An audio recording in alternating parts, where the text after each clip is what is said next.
বন্ধুরা আমি এখন দেশে আসছি, দেশি মুরগি রান্না করব। বন্ধুরা আমি আজকে 2টা মুরগি রান্না করব। বন্ধুরা আমি 2টা মুরগি এখন পরিষ্কার করে নিয়েছি, এখন কেটে নিব। বন্ধুরা এখন আমি মুরগিটা কাটতাছি। বন্ধুরা আমি এখন মুরগিটা পিস করে নিচ্ছি সুন্দর করে। বন্ধুরা দেশি মুরগিটা আমি সুন্দর করে ধুয়ে নিচ্ছি কেটে। বন্ধুরা আমি এখন দেশি মুরগি রান্না করবো। এই হলুদ দিচ্ছি, লবণ দিয়ে সুন্দর করে মেখে নিচ্ছি মুরগিটা। বন্ধুরা আমি এখন দেশি মুরগি রান্না করার জন্য তেল দিচ্ছি। এখন আমি পেঁয়াজ দিচ্ছি, গরম মশলা দিচ্ছি। বন্ধুরা এখন তেজপাতা দিচ্ছি। পেঁয়াজটা লাল করে সুন্দর করে ভেজে নিতেছি। পেঁয়াজটা ভাজা হয়ে গেছে, একটু পানি দিচ্ছি। বন্ধুরা এখন আদা রসুন দিচ্ছি।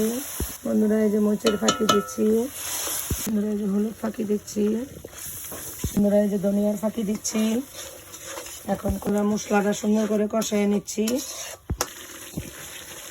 বন্ধুরা মুরগিটা আমি এখন দিয়ে দিচ্ছি।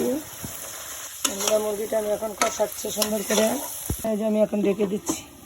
মুরগিটা কষানো হয়ে গিয়েছে, এখন আমি পানি দিচ্ছি। তরকারিটা হয়ে গিয়েছে, এখন জিরার ফাঁকি দিয়ে দিচ্ছি।